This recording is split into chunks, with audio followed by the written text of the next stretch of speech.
Rahul ji is here. नमस्कार दोस्तों, Akhil Bharatiya Congress committee की इस विशेष पत्रकार वार्ता में आप सबका स्वागत है। पार्टी के महासचिव एडमिनिस्ट्रेशन श्री केसी वेणुगोपाल जी ने भी he has very kindly joined us and we welcome him also. बगैर किसी विलंब के मैं राहुल जी से अनुरोध करूं कि वो अपनी बात कहें। मैं एक अनुरोध आप सबसे करूंगा कि हम इस पत्रकार वार्ता को थोड़ा छोटा रखेंगे, आपके सवाल पॉइंटेड हों और अपना सवाल रिपीट ना करें। जिन साथियों ने पिछली बार सवाल पूछा है, इस बार हम उनका सवाल नहीं ले पाएंगे।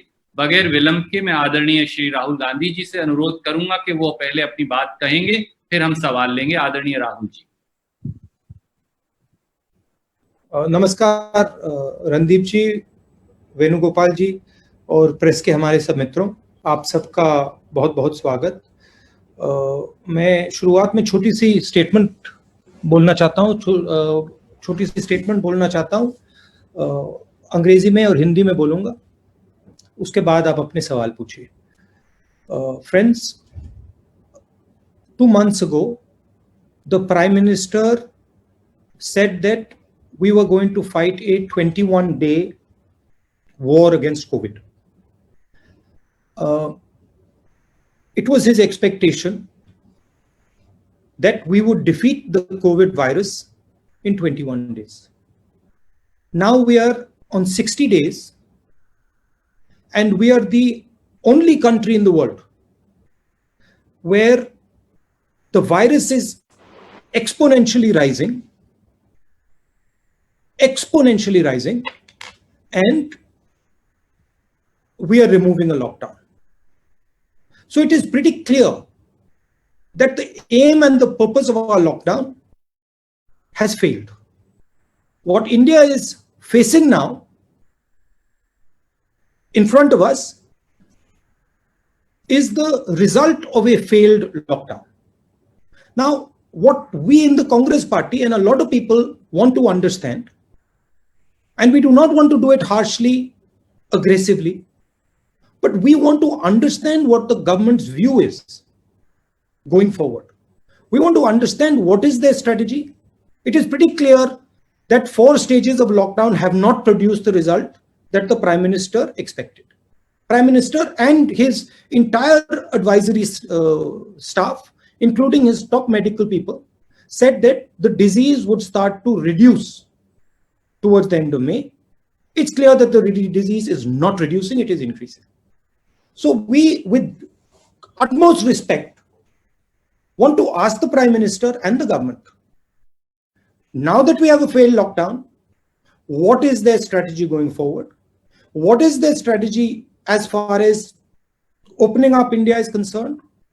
What are the precautions that they're going to take to now curb this disease? How are they thinking about supporting our migrants? How are they thinking about supporting the state governments? How are they thinking about supporting small and medium businesses? We had great expectations. There was multiple press conferences about the package. Prime Minister said 10% of GDP. The reality is we have less than 1% of GDP being given, most of it in loans, hardly any cash giving to people. Congress party is running some states. We are giving cash to people. Directly, we are giving cash to farmers. We are giving cash to laborers. But we are not getting any support from the central government. And it is becoming extremely difficult for our states to function without adequate support from the central government. थोड़ा मैं हिंदी में बोल देता हूं। नरेंद्र मोदी जी ने कहा था कि 21 दिन में कोरोना की लड़ाई जीती जाएगी। 4 लॉकडाउन हो गए, तकरीबन 60 दिन हो गए। हिंदुस्तान पहला देश है जो बीमारी के बढ़ते वक्त लॉकडाउन बंद कर रहा है।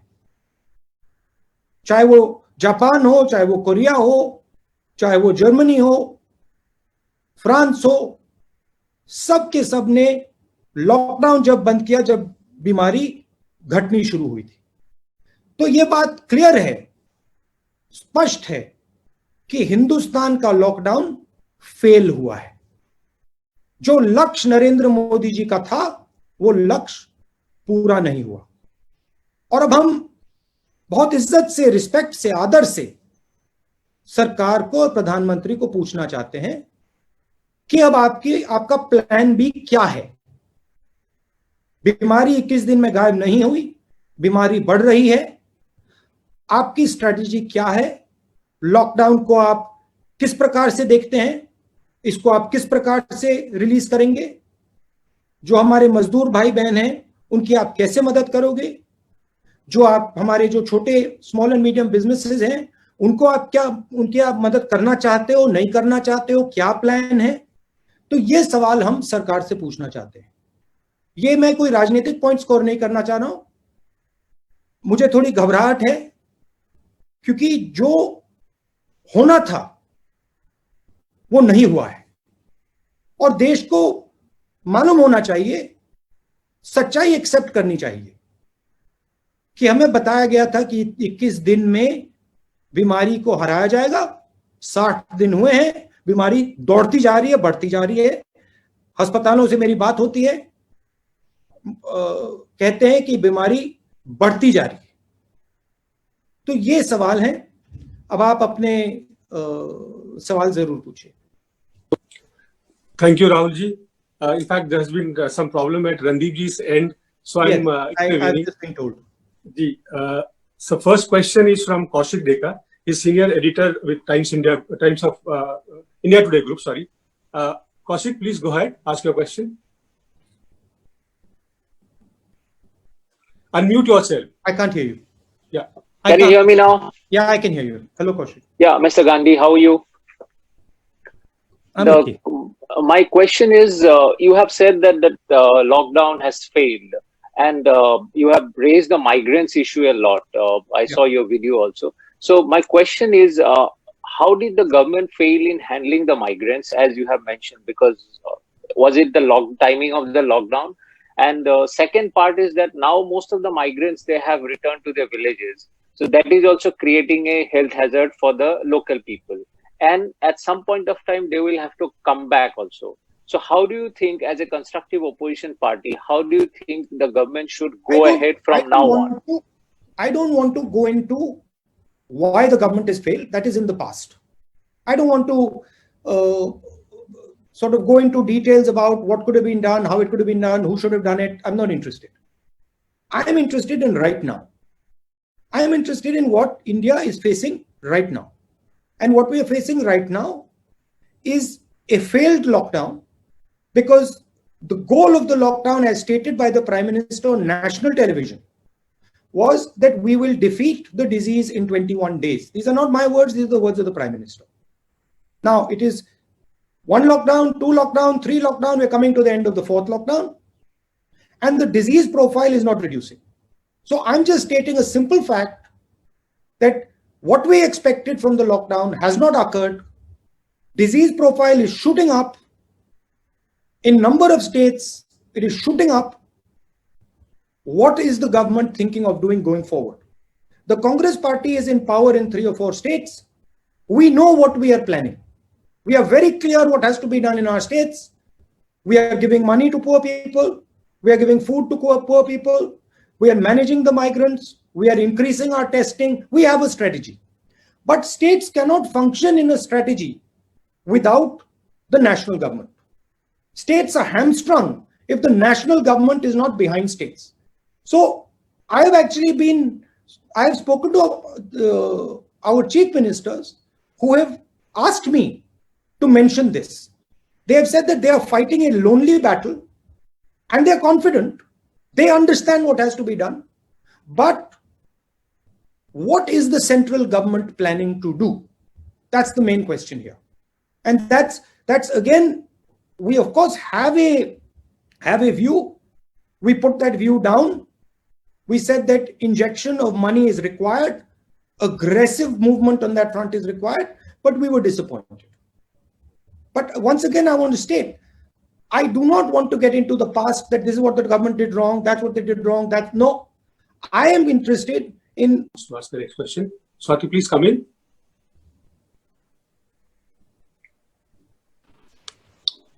Hi, sir. This is Swati. I hope you can hear me. Yes, we can hear you. Hi, good afternoon. Prashant. Yeah. Yeah, so I wanted to ask you that, India has been facing a high level of unemployment even before the coronavirus pandemic began. So, since this is a concern which has obviously deepened over the period of over this time, and because India is a country that is, in terms of its average age, it's a young country. Do you think that India has made a mistake in terms of prioritizing health over the economic crisis that has affected a much larger number of people?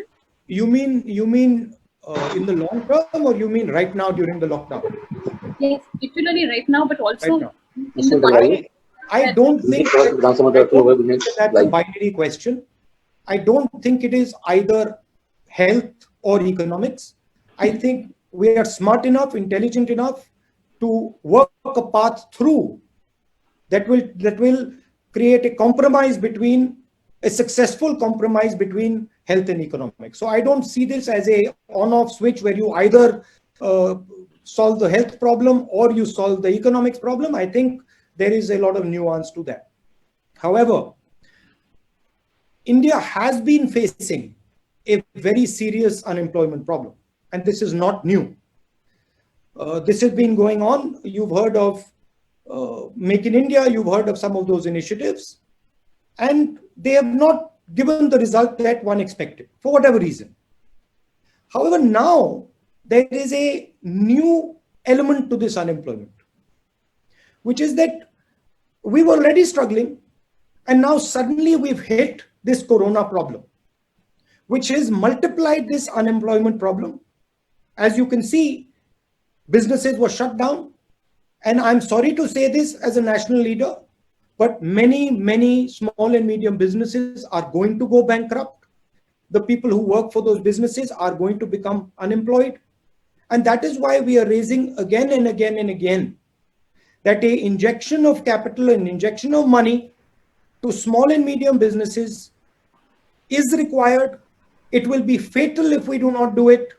An injection of money to the poorest 50% of India is required. It will be fatal if we do not do it. So yes, there is an unemployment problem, but that unemployment problem has now been compounded massively by the current crisis. And no, I do not think it is a choice between healthcare and economics. I think we are intelligent enough to work out a solution that looks after both.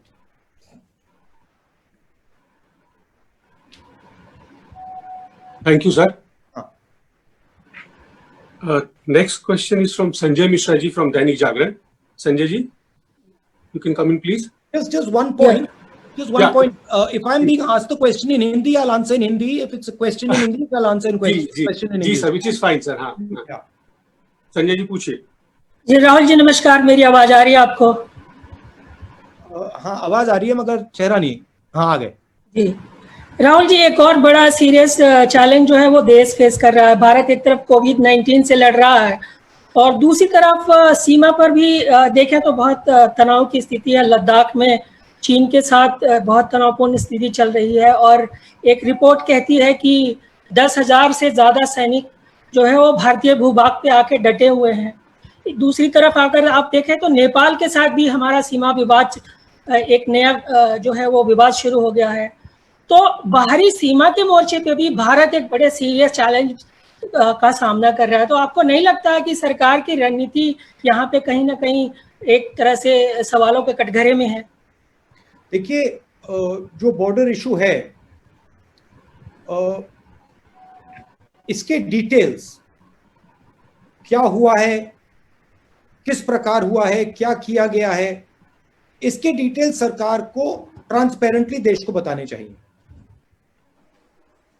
क्योंकि clarity frankly किसी को नहीं है.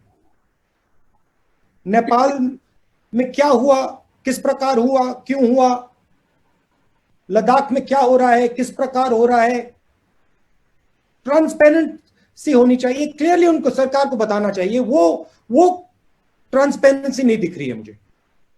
जो China और हिंदुस्तान की बात है, अभी वो लाइव इशू है, तो उसके बारे में मैं प्रेस कॉन्फ्रेंस में ज्यादा नहीं बोलना चाहता हूं. वो मैं सरकार के विजडम पे छोड़ना चाहता हूं, मगर ट्रांसपेरेंसी की जरूरत है। हमें मालूम होना चाहिए क्या हो रहा है, और वो देश को नहीं मालूम। जी सर, धन्यवाद। हम सर मूव करते हैं टेलीविजन की तरफ। इसमें सॉरी, मैं एक चीज ऐड करना चाहता हूं। जी सर। जब तक थोड़ी ट्रांसपेरेंसी नहीं होगी, मुझे इस पे टिप्पणी करना या बोलना सही नहीं होगा। अगर ज्यादा इंफॉर्मेशन होगा तो फिर मैं आपको एक क्लियर कट पोजीशन दे सकूंगा। In the middle of a meeting, Kabir, can I call you back in 10? No, sorry, you'll have to wait for your turn. Not like this. Can Adish Rawal from ABP come in, please? And please be brief with your question. Yes sir. Rahul ji, 30 जनवरी को पहला case report हुआ था corona का। उसके बाद 12 fab को आपने इस बात को पार्लियामेंट में उठाया था, और उसके बाद आपने कई बार ये भी कहा कि आर्थिक महामारी आ सकती है, स्वास्थ्य को लेकर प्रॉब्लम हो सकती है। लेकिन 24 मार्च को 54 डेज के बाद लॉकडाउन लगा। इसके ऊपर आप क्या कहना चाहेंगे कि सरकार का जो रवैया है टुवर्ड्स अपोजिशन, उसको क्या सरकार सीरियसली नहीं लेती है? देखिए, सरकार का काम गवर्नेंस का होता है, हमारा काम ऑपोजिशन का है। हमारा काम सरकार पर प्रेशर डालने का है, और अगर सरकार की दृष्टि कहीं नहीं जा रही है, कोई थ्रेट है जो सरकार को नहीं दिख रहा है या जिसको सरकार इग्नोर कर रही है, उसको हाईलाइट करना हमारा काम है। मैं जो फरवरी में कर रहा था, मैं अभी भी वही कर रहा हूं। मैंने अपनी पोजीशन नहीं बदली है। मैंने फरवरी में कहा था कि बहुत डेंजरस सिचुएशन बनने जा रही है, और आज भी मैं कह रहा हूं। और फरवरी मैं जो कहा था, उससे स्ट्रांगली मैं आज कह रहा हूं कि अगर फाइनेंशियल सपोर्ट नहीं दी, अगर स्मॉल एंड मीडियम बिजनेसेस को प्रोटेक्ट नहीं किया, तो जो नुकसान होने वाला है वो अभी तक कुछ दिखाई नहीं है। ये तो पहला चैप्टर भी शुरू भी नहीं हुआ है। तो जो मैं वार्निंग फरवरी में दे रहा था, वही वार्निंग मैं आज फिर से दे रहा हूं, और मैं सरकार से कह रहा हूं, आदर से कह रहा हूं, रिस्पेक्ट से कह रहा हूं, प्लीज आप इकोनॉमिक एक्शन लीजिए, आप एकदम कैश इंजेक्शन दीजिए, आप एकदम स्मॉल एंड मीडियम बिजनेसेस की रक्षा कीजिए, नहीं तो बहुत जबरदस्त आर्थिक नुकसान होने वाला है। मेरा काम देश की जो निगाह है, जो पर्सपेक्टिव है, उसको शेप करने का है। और मैं देश को और नरेंद्र मोदी जी को कह रहा हूं कि आपने जो पैकेज में किया है, उससे कुछ नहीं होने वाला है। एक प्रॉब्लम है, मैं आपको बताता हूं। थोड़ी सी मेरी बातचीत जो डिसीजन मेकर्स हैं, इनडायरेक्टली होती रहती है। उनकी व्यू है कि अगर हमने बहुत सारा पैसा गरीब लोगों को दे दिया, मजदूरों को दे दिया, तो बाहर देशों में गलत इंप्रेशन चला जाएगा, हमारी रेटिंग खराब हो जाएगी। मैं फिर से दोहरा रहा हूं, हिंदुस्तान की शक्ति बाहर से नहीं बनती है। हिंदुस्तान की शक्ति हिंदुस्तान के अंदर से बनती है। हिंदुस्तान की इमेज बाहर नहीं बनती है। हिंदुस्तान की इमेज हिंदुस्तान के अंदर बनती है। जब हिंदुस्तान मजबूत होता है, जब हिंदुस्तान की शक्ति होती है, तो बाकी दुनिया देखती है, इमेज बनती है हमारी।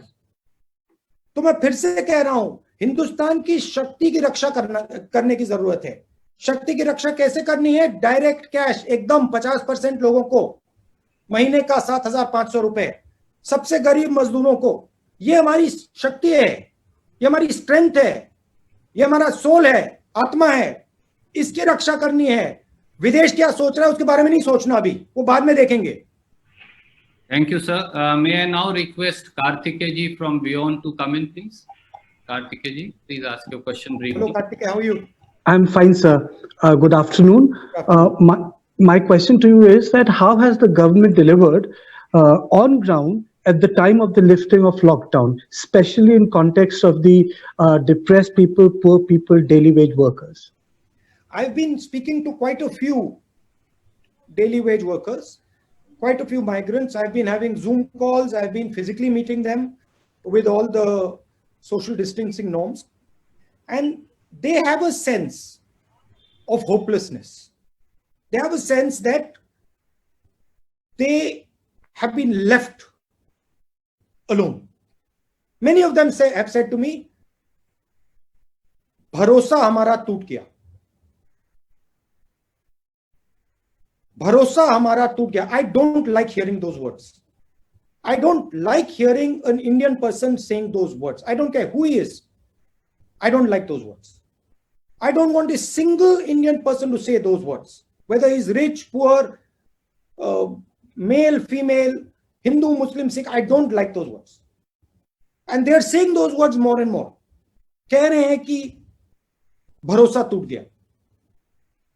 भरोसा किसी का नहीं टूटना चाहिए. क्या किया सरकार ने, किस प्रकार से किया, मैं फिर से दोहरा रहा हूं. बात हो गई, खत्म हो गई. मगर अभी भी हम एक्शन ले सकते हैं. अभी भी सरकार मजदूरों की मदद कर सकती है. अभी भी सरकार 7,500 रुपए महीने का दे सकती है और देना चाहिए. Thank you, sir. Can I now go to Hindustan Times?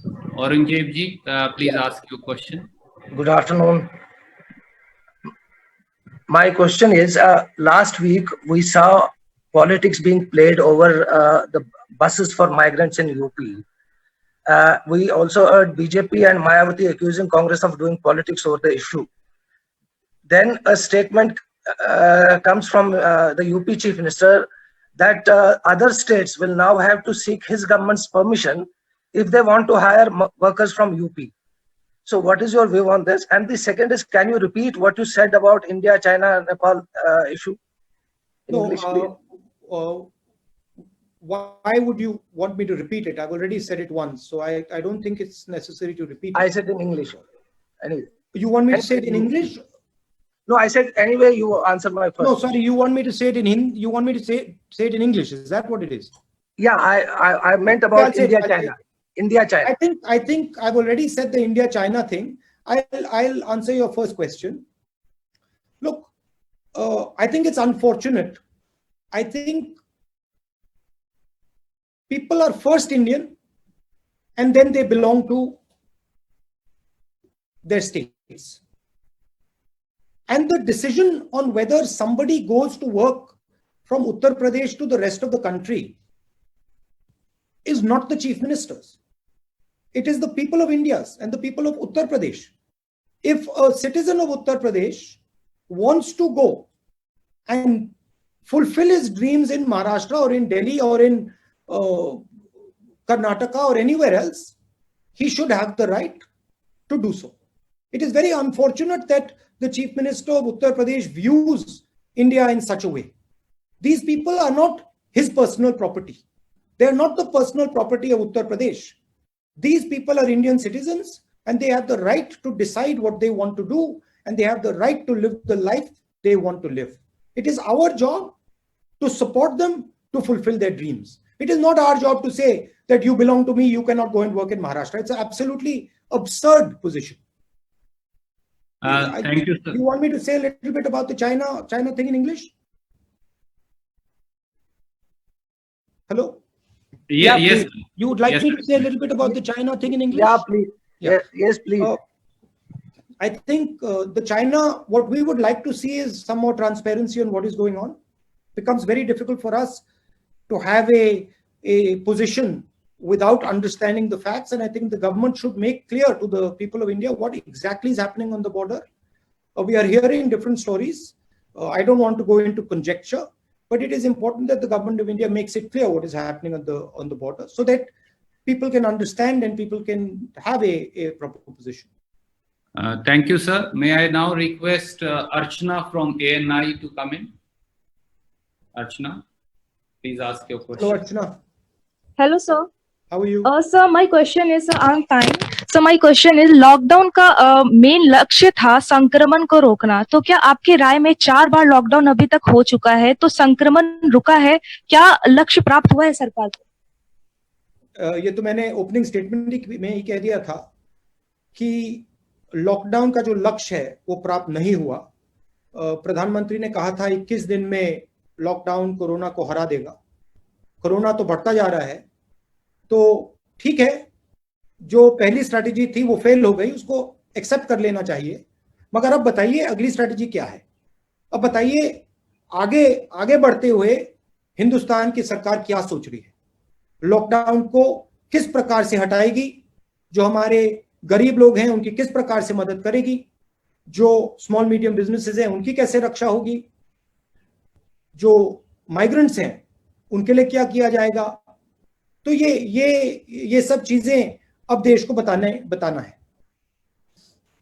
शुक्रिया अर्चना जी। मे आई नाउ रिक्वेस्ट आज तक मौसमी जी is here from Aaj Tak. Mausami ji, sorry, one more thing, I don't think, अगर आपने प्रधानमंत्री से भी पूछा कि भाई आपने 21 दिन का बोला था, 60 दिन हो गए, तो आई थिंक प्रधानमंत्री हिमसेल्फ विल एक्सेप्ट, वो ही एक्सेप्ट करेंगे कि जो उनका पहला प्लान था वो फेल हुआ, वो भी एक्सेप्ट करेंगे। मगर हम सिर्फ ये कह रहे हैं ठीक है, हम मानते हैं कि फेल हो गया, एक्सेप्ट करते हैं उस बात को, मगर अब आगे बताइए क्या करना है। अब प्रधानमंत्री ने एक लो की अपनी पोजीशन अडॉप्ट कर ली है। पहले 2-3 बार उन्होंने फ्रंट फुट पे खेला। अब प्रधानमंत्री जी दिखाई नहीं दे रहे हैं, मगर देश को प्रधानमंत्री का चेहरा दिखना है। प्रधानमंत्री को देश को बताना पड़ेगा कि आगे क्या करना है, तो प्रधानमंत्री को अग्रेसिवली फ्रंट फुट पे फिर से आना पड़ेगा। वो बैक फुट पे चले गए हैं। मैं ऑपोजिशन का हूं, मैं कह रहा हूं उनको कि वो फ्रंट फुट पे फिर से आए। Thank you, sir. May I now request Aaj Tak, Mausmi Singh. And sir, before I take that question, Mausmi ji, sorry, I want to point out to the group as also to Rahul ji. Siddharth from ANI is here. In his course of duty, he was tested positive for COVID, but hats off to him that he continues to be on duty. Despite that, kudos to him. I hope he's not infecting other people. No, sir, he is at home, but he's on home and continues to work. Mausami ji, please go ahead. Rahul, हम आपसे पूछना चाह रहे थे, जो सरकार की पूरे इस मसले को लेके हैंडलिंग रही है, how would you rate it if it's on a scale of 10? क्या आप कितना मार्क्स देंगे, और क्या एक बड़ी कामयाबी और एक बड़ा फेलियर या नाकामयाबी क्या रही है? I'm not a school professor that I'm going to rate the Prime Minister's performance on a scale of 1 to 10. Sorry, that would be inappropriate for me to do. मैं ये कह दूंगा कि कोरोना की लड़ाई खत्म नहीं हुई है, कोरोना की लड़ाई शुरू हुई है, और हमें आगे क्लियरली अपने एक्शंस समझाने हैं। सरकार को क्लियरली एक्शंस बताने पड़ेंगे। 2-3 चीजें हैं। इकोनॉमी को कैसे रिवाइव करेंगे, स्मॉल मीडियम बिजनेस, माइग्रेंट्स, जो गरीब जनता है उनको कैसे, उनकी मदद कैसे होगी, और जो ओपनिंग अप हो रही है इसको किस प्रकार से मैनेज किया जाएगा कि हमारे जो वनरेबल लोग हैं, जो बुजुर्ग लोग हैं, हार्ट पेशेंट्स हैं, डायबिटिक्स हैं, लंग पेशेंट्स हैं, किडनी पेशेंट्स हैं, उनकी रक्षा किस प्रकार से की जाएगी नेशनल लेवल पे, ये सवाल है। मगर मेरा रैंकिंग देना अप्रोप्रिएट नहीं होगा। राहुल, क्या कोई कामयाबी Mausmi ji, I'm sorry, I'll have to cut you in today. नहीं, sorry, let her ask. कोई कामयाबी? Randeep, we can go on. Okay. Yes, Rahul, मैं कह रही थी कि क्या, जी, मैं ये कह रही थी कि क्या कोई कामयाबी आपको लगता है इस पूरे 2.5-3 महीने में कोई कामयाबी रही है कुछ हैंडलिंग में, या काबिले तारीफ रहा हो सरकार की तरफ से? वो जवाब नहीं दिया था। मैं आपसे ना मैं क्रिटिसाइज करूंगा, ना मैं पास्ट की बोलना चाहता हूं। जो हो गया हो गया। मैं आज की बात कर रहा हूं, मुझे इंटरेस्ट आज की है और कल की है, कल क्या होने वाला है। और मुझे थोड़ी घबराहट हो रही है कि जो कोरोना वायरस है वो बढ़ता जा रहा है। स्टेट लेवल पे हम लड़ रहे हैं, मगर जो सपोर्ट मिलना चाहिए वो सपोर्ट सरकार दे नहीं रही है। और मैं रिक्वेस्ट कर रहा हूं सरकार से कि सिर्फ कांग्रेस के स्टेट्स को नहीं, बीजेपी के स्टेट्स को, कांग्रेस के स्टेट्स को, सबको वो फाइनेंशियली सपोर्ट करें। Thank you sir. हिंदू से संदीप फूकन जी, कृपया अपना सवाल पूछिए।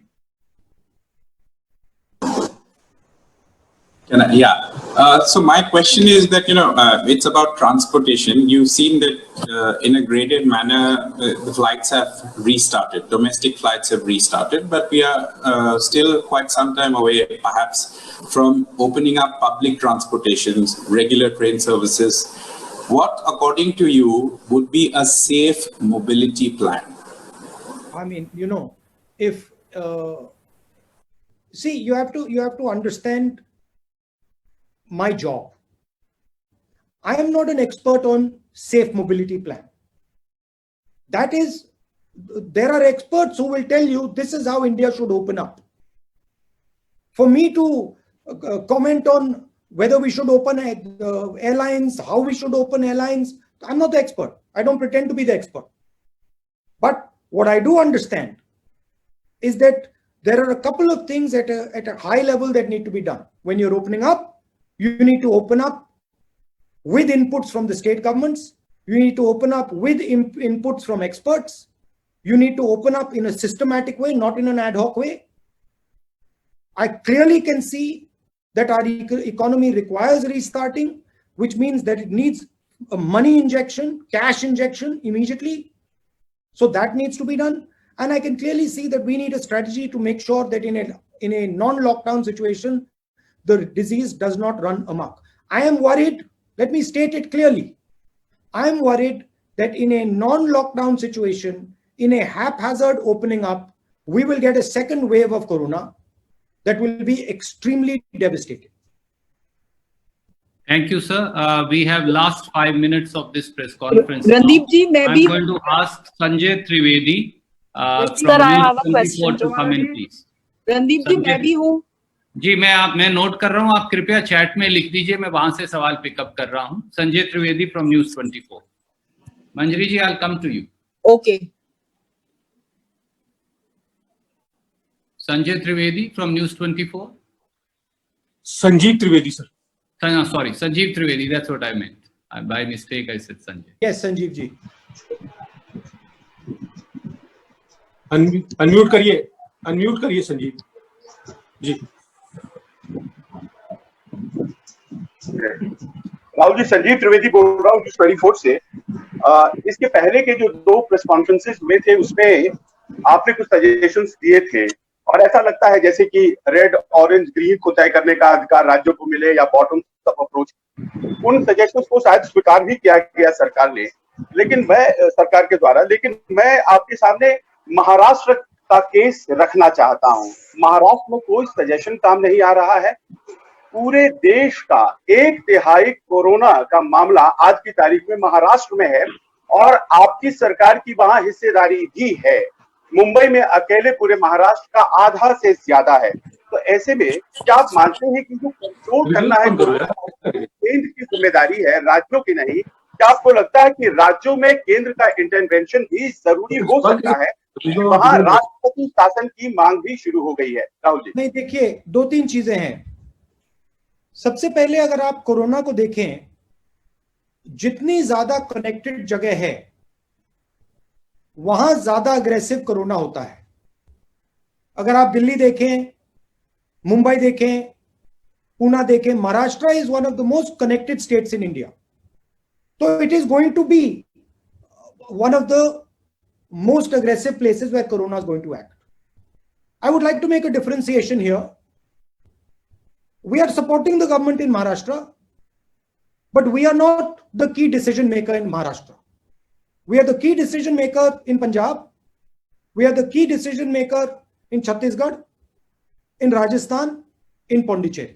So there is a difference between running a government and supporting a government.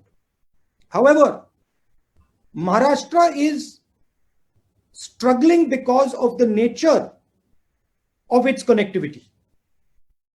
And Maharashtra is one of the most important assets, frankly, that India has. It is the center of business.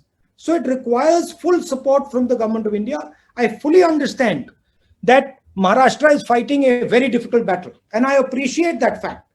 And so are many other states. And it is important that full support of the government of India goes to the people of Maharashtra and the government of Maharashtra.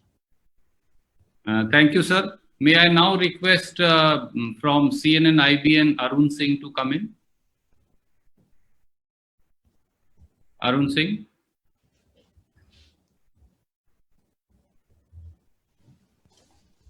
Yes. Arun ji, please go ahead. Rahul ji, मेरा सवाल ये है कि पिछली press conference जो हुई थी finance minister की, सॉरी अरुण, एक सेकंड, वो लास्ट क्वेश्चन का थोड़ा पीस मैंने आंसर नहीं किया. ठीक है sir. So we just go back. I didn't answer the one section of that question. I just recalled. Okay. Sanjeev Trivedi ji, please sir. मैंने पूछा था कि देखिए वहाँ राष्ट्रपति शासन की मांग हो रही है और केंद्र के महाराष्ट्र के क्वेश्चन से पहले आपने एक और सवाल पूछा था. हमने पूछा था कि क्या आप मानते हैं कि केवल केंद्र की जिम्मेदारी है क्या कि नहीं, आपने कहा कि मैंने सुझाव दिए थे और सुझाव उन्होंने बॉटम अप अप्रोच के बारे में आपने बोला था. और रेड ऑरेंज ग्रीन को तय करने के क्रम में देखिए हमारा रोल ऑपोजिशन का है. हम सुझाव देते हैं, हम इन चीजों के बारे में सोचते हैं, हमारे पार्टी में डिस्कशन होता है, हम एक्सपर्ट से बातचीत करते हैं और फिर वो हम सामने लाके आपके सामने रखते हैं. हमारा कौन सा सजेशन सरकार ले वो हमारे ऊपर नहीं है, वो उनके ऊपर है, उनका डिसीजन है. और जरूर उन्होंने हमारे 2-3 सजेशंस, जो जोन की बात थी, उन्होंने सजेशन एक्सेप्ट किया तो वो अच्छी बात है. मगर जो हमारी क्रिटिकल सजेशंस है, मेन नंबर 1 सजेशन, अर्थव्यवस्था को बचाना है, पैसा एकदम दो, वो सजेशन उन्होंने नहीं लिया. उससे थोड़ा हमें दुख हुआ है. बट वो उनका प्रोरोगेटिव है, लेना चाहते हैं नहीं लेना चाहते हैं. एक बात मैं आपको कह देता हूं कि अगर हिंदुस्तान की सरकार ने पैसा नहीं दिया गरीबों को, न्याय योजना जैसी योजना नहीं दी, स्मॉल एंड मीडियम बिजनेसेस को सपोर्ट नहीं किया, तो बहुत जबरदस्त आर्थिक नुकसान होने वाला है. ये तो मैं आपको लिख के दे दूंगा. Thank you, sir. Arun Singh ji, can you very briefly ask last 2 questions? Now I'm concluding the PC. Sorry, Arun. No. For suddenly going. Sir, can you hear me? थोड़ा जोर से बोले. राहुल जी, क्या आप मुझे सुन पा रहे हैं? हाँ, थोड़ा जोर से बोले जरा. अच्छा, मैं आपसे ये सवाल पूछना चाहता था कि पिछली जो प्रेस कॉन्फ्रेंस थी फाइनेंस मिनिस्टर की, उसको आपने अगर सुना हो तो ठीक, नहीं सुना हो तो मैं बता रहा हूँ कि आप गए थे माइग्रेंट लेबरर्स से मिलने. उन्होंने कहा कि राहुल गांधी ड्रामेबाजी करते हैं, अगर वो सीरियस होते तो उनका कुछ बोझ उठा लेते, उनके कुछ बिलोंगिंग्स, उनके कुछ सामान, उनके कुछ बैगेज उठा लेते, उनकी मदद करते. तो अगली बार आप टैक्सी ड्राइवर से मिल रहे हैं, तमाम लोगों से मिल रहे हैं, तो फाइनेंस मिनिस्टर की सलाह आप ध्यान में रखेंगे अगली बार जब घर से बाहर निकलेंगे. नहीं, देखिए, मेरा लक्ष्य इसमें एक ही है. मैं गरीबों से बातचीत करता हूं, मजदूरों से बातचीत करता हूं, उनके दिल में क्या है वो उसको समझने की कोशिश करता हूं. और मैं सच बोलूं तो मुझे इसका काफी फायदा मिलता है, क्योंकि उनकी जानकारी से, उनके ज्ञान से मुझे काफी फायदा मिलता है. अब जहां तक मदद की बात है, मैं मदद करता रहता हूं और मेरा कोई इतराज नहीं है. मैं, अगर वो मुझे परमिशन दें, मैं जरूर बैग उठा के ले जाऊं. मगर वो मुझे परमिशन नहीं देंगे. अगर दे दें, मैं चला जाऊंगा. एक का नहीं, 10-15 का उठा के ले जाऊंगा मैं. मगर मेरा लक्ष्य, मेन लक्ष्य जो उनके दिल में है, वो हिंदुस्तान की जनता तक पहुंचाने का है. मैंने ये जो छोटी सी फिल्म बनाई, ये मैंने इसलिए बनाई कि हमारे जो बाकी नागरिक हैं इनकी पीड़ा को समझें, इनके दुख, इनके दर्द को सुने। काफी बड़ा इंपैक्ट होता है अगर व्यक्ति इस बात को सुने, क्योंकि ये लोग हमारी शक्ति हैं, ये लोग हमारे भविष्य हैं, और अगर हम इनकी मदद नहीं करेंगे तो हम फिर किसकी मदद करेंगे? वो फाइनेंस मिनिस्टर की व्यू है कि अगर मैं उनसे बात करता हूं तो ये ड्रामा है। ठीक है, वो उनकी व्यू है, मैं उनको धन्यवाद करता हूं, और मैं उनसे कहता हूं कि अगर वो चाहती हैं तो मैं यहां से उत्तर प्रदेश चला जाऊंगा, मुझे वहां अलाउ कर दें, मैं पैदल यहां से निकल जाऊंगा, और जितने लोगों की मैं मदद रास्ते पे कर सकूंगा मैं कर दूंगा। Thank you, sir.